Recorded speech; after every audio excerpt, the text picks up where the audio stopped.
আচ্ছা, skill based এবং balance এই দুটো শব্দবন্ধ কালকে ইউজ হয়েছে মহামান্য হাইকোর্ট এবং মাননীয়া অমৃতা সিনহা ম্যাডামের বেঞ্চে।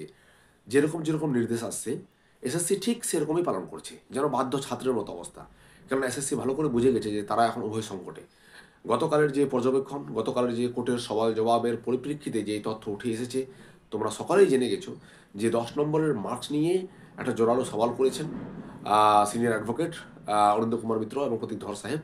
এবং তারা মূলত যেই যুক্তিটা দিয়েছে সেই যুক্তিটা খুব সহজেই খণ্ডন করা যাবে। কেননা যুক্তি হচ্ছে যে 10 নম্বরের মার্কস স্কিল বেসড, স্কিল অনুযায়ী দেওয়া হয়েছে এবং ব্যালেন্স ঠিক রাখার জন্য। আচ্ছা, স্কিল বেসড এবং ব্যালেন্স এই দুটো শব্দবন্ধ কালকে ইউজ হয়েছে। স্কিল বেসড বলতে যারা প্রায়র টিচিং এক্সপিরিয়েন্স তারা পাওয়ার কথা, ঠিক আছে। ব্যালেন্সটা কোথায়? ব্যালেন্স বলতে এরকম সহজ কোশ্চেনে ব্যালেন্স কোথায় থাকলো? যেখানে রেজাল্টে পাবলিশ হয়ে গেল এবং রেজাল্টে দেখা গেল যে 70-এর মধ্যে 77 পাচ্ছে কাট অফ, তাহলে স্কিল যে সে তো 70-এর মধ্যে 70 পাচ্ছে। এবং স্কিলকে ব্যালেন্সে রাখার যে পরিকল্পনা, একটা ব্যালেন্স যে করার যে একটা পরিকল্পনা, সেটা কোথায় ধরা পড়ছে? সেটা তো পরিকল্পনাটা তো ডাহা ফ্লপ, যেটা দেখা যাচ্ছে। সেটা যদি করতে হতো তাহলে নেগেটিভ মার্কিং রাখতে হতো। সেটা যদি ব্যালেন্স রাখতে হতো তাহলে 90 মার্কের পরীক্ষা রাখতে হতো, বা 100 মার্কের পরীক্ষা রাখতে হতো, বা তার থেকে বেশি মার্কের পরীক্ষা রাখতে হতো। তাহলে এখানে স্কিল বেসড এবং ব্যালেন্স কথাটা টোটালি এখানে ফাঁপা একটা আওয়াজ।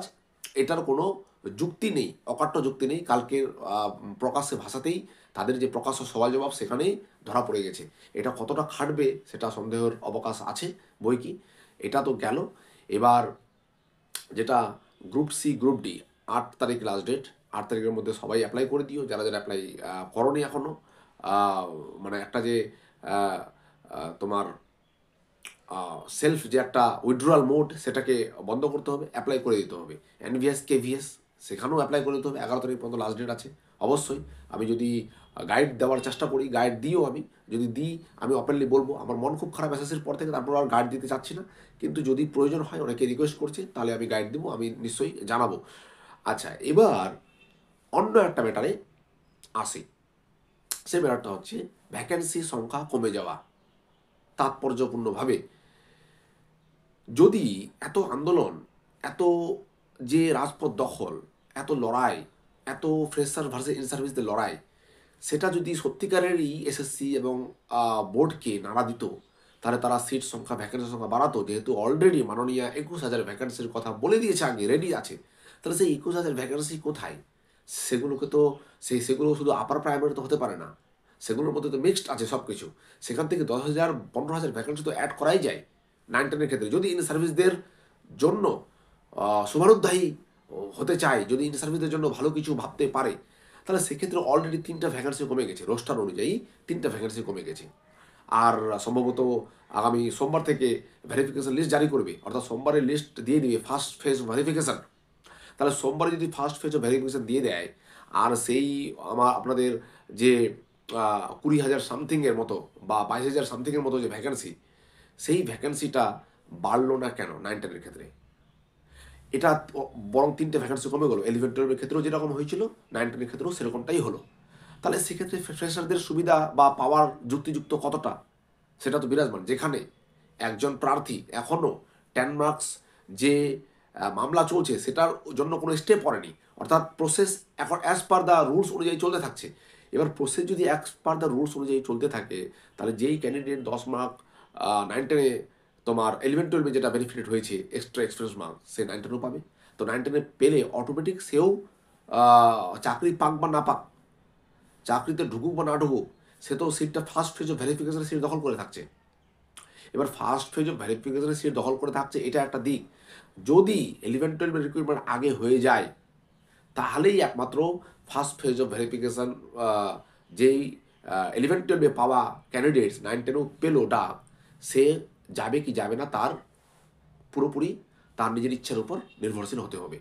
এবার তারপরেও এখন আরেকটা দিক চলে আসছে, নিজেকে একটা জায়গায় নিয়ে যাওয়া যেখানে প্রত্যেকটা পরীক্ষার ক্ষেত্রেই এরকম একটা মানে আপার প্রাইমারির ক্ষেত্রে যে একটা যুক্তি দেখিয়ে দিয়েছে যে 9-10-এ যারা ছিল তারা আপার প্রাইমারিতে জয়েন করেনি মানবিকতার খাতিরে।